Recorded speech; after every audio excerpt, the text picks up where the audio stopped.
कक्षा 10 के सभी विद्यार्थियों का हार्दिक स्वागत है। आज हम कक्षा 10 की पहली क्लास शुरू करने जा रहे हैं। आप सभी 9th कक्षा से प्रमोट होकर 10वीं कक्षा में आ गई हैं, इसके लिए सभी को बधाई है। क्योंकि इस बार आपकी बोर्ड परीक्षा है, इसलिए आपको मेहनत ज़्यादा करनी होगी। इसके लिए हम लॉकडाउन का सही से उपयोग करके अपनी मेहनत को बढ़ाकर 10वीं कक्षा में अच्छे से अच्छा रिजल्ट लाने की कोशिश करेंगे। सबसे पहले कक्षा 10 की गणित की किताब का सिलेबस देखते हैं, जिससे हमें ये पता चल सके कि हमें कौन से प्रश्नावली पर ज़्यादा मेहनत करनी है और कौन सी प्रश्नावली पर कम। सबसे पहले हम कक्षा 10 का सिलेबस देखेंगे। सबसे पहले देखते हैं हम वैदिक गणित, जिसका अंकभाग 4 नंबर। उसके बाद हम देखते हैं संख्या पद्धति, उसका अंकभाग 3 नंबर है।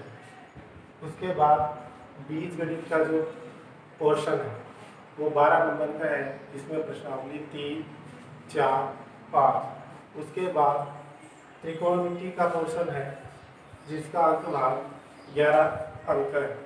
त्रिकोणमिति में आपको 3 प्रश्नावलियाँ पढ़नी पड़ेगी, प्रश्नावली 6, प्रश्नावली 7 और प्रश्नावली 8। उसके बाद आपको प्रश्नावली 9, जिसका नाम निर्देशांक ज्यामिति है, वो पढ़नी है और इसका अंकभाग 6 है। उसके बाद प्रश्नावली 10 से लेकर 14, ये ज्यामिति का पोर्शन है और ये टोटल 20 नंबर का पार्ट है। तो इस पर आपको खास ध्यान देने की जरूरत है। उसके बाद क्षेत्रमिति का पार्ट है, जिसमें वृत्त, घन, घनाभ, गोला, शंकु ये आपको पढ़ने हैं, जो 10 अंक का है। उसके बाद सांख्यिकी और प्रायिकता, ये 2 प्रश्नावली है, प्रश्नावली 17 और प्रश्नावली 18। इसमें सांख्यिकी का पार्ट 6 नंबर का है और प्रायिकता का पार्ट 4 नंबर का। और अंत में आती है सड़क सुरक्षा, जो 4 अंक की है। इस तरह कुल मिलाकर 80 नंबर आपके पूर्णांक है।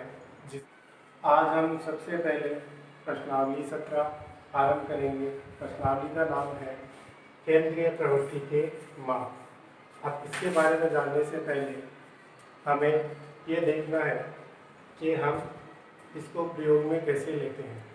हमारे पास जितने भी आंकड़े हैं, आंकड़े मतलब सूचनाएं, उनको जब वो बहुत ज़्यादा संख्या में हो जाए तो उनको समझना बहुत मुश्किल होता है।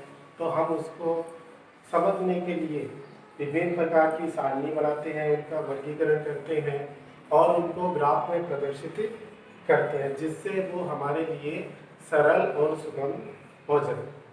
और अगर इन आंकड़ों से कोई तुलनात्मक अध्ययन करना हो तो हमें इनकी विशेषताओं को एक ही अंक द्वारा प्रकट करना पड़ता है।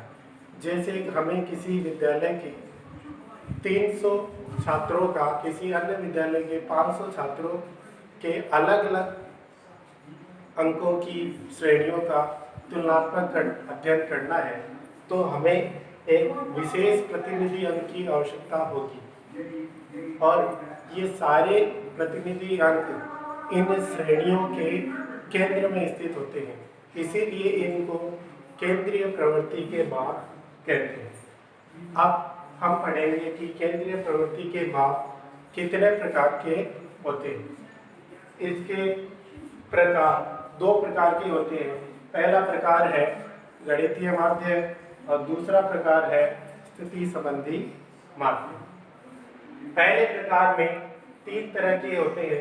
पहला है समांतर माध्य या औसत, दूसरा है गुणोत्तर माध्य और तीसरा है हरात्मक माध्य। समांतर माध्य के बारे में हम पिछली कक्षाओं में पढ़ चुके हैं और इसमें भी हम आगे अध्ययन करेंगे। गुणोत्तर माध्य और हरात्मक माध्य के बारे में आप कक्षा 11 और 12 में पढ़ पाओ। इसके अलावा दूसरा प्रकार है स्थिति संबंधी माध्यक, जिसमें दो प्रकार है, माध्यक और बहुलक।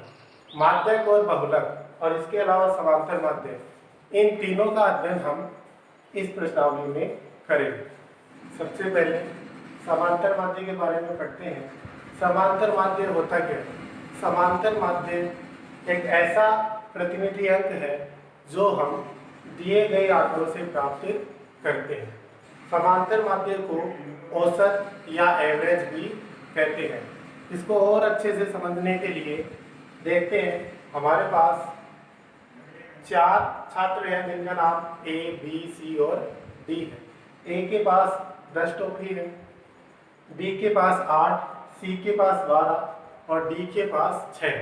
और हमें ये पता करना है इन चारों के पास औसत कितनी टोफियाँ हैं। तो हम क्या करते हैं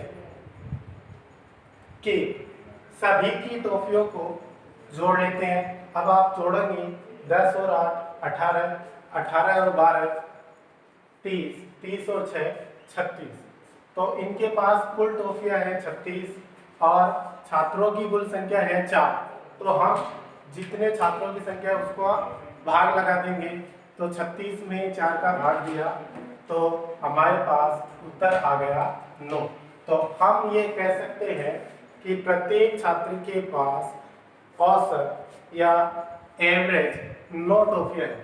तो इससे हम समांतर माध्य निकालने का सूत्र यहाँ पर पढ़ेंगे। समांतर माध्य बराबर आंकड़ों का योग और आंकड़ों की संख्या। मतलब हमें जो भी आंकड़े दिए गए हैं उनको जोड़ना है और उसमें आंकड़ों की संख्या का भाग देना है। प्रश्नावली 17.1 का प्रथम सवाल, यदि एक कक्षा के गणित विषय में 10 छात्रों के प्राप्तांक क्रमशः 52, 75, 40, 70, 43, 40, 65, 35, 48, 52 हो तो समांतर माध्य ज्ञात कीजिए।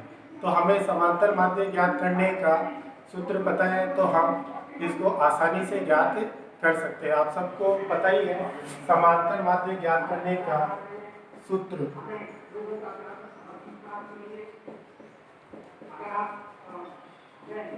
होता है आंकड़ों का योग बटे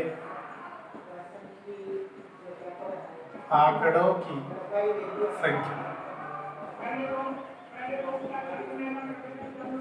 तो इस सूत्र से हम आसानी से इसका समांतर माध्य ज्ञात कर सकते हैं। समांतर माध्य को x बार के द्वारा दर्शाया जाता है आंकड़ों का योग बटे आंकड़ों की संख्या। तो आंकड़े हमारे लिए यहाँ पर छात्रों के प्राप्तांक है, तो दिए गए सभी प्राप्तांकों को हम यहाँ पर जोड़ देते हैं। कैसे? सबसे पहले है 52, 75, 40, 70, 43 plus 40 plus 65 plus 35 plus 48 plus 52।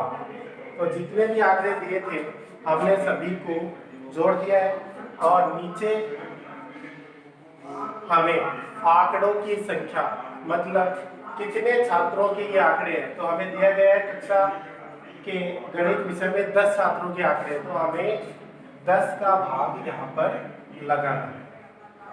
तो अभी हम इन सबको जोड़ेंगे। तो जब हम इनको जोड़ते हैं तो इनका योग आता है 520 और नीचे भाग है 10। तो 0 से 0 काट सकते हैं, तो 52 बटे 1 और 1 का भाग 52 में दिया तो उत्तर आ गया 52। तो x बार या समांतर माध्य कितना आ गया 52। तो इससे हम समझ सकते हैं कि इन 10 छात्रों का जो एवरेज अंक है, एवरेज पूर्णांक है, वो कितना है 52। जिनके पास किताबें हैं उनको होमवर्क के लिए क्वेश्चन 2 और 4 जो सेम पहले वाले क्वेश्चन के जैसे है आपको करना है, और जिनके पास नहीं है तो मैं इस प्रश्नावली की जो फोटोग्राफ है वो आपके ग्रुप में डाल दूंगा और सभी को होमवर्क करना है। धन्यवाद।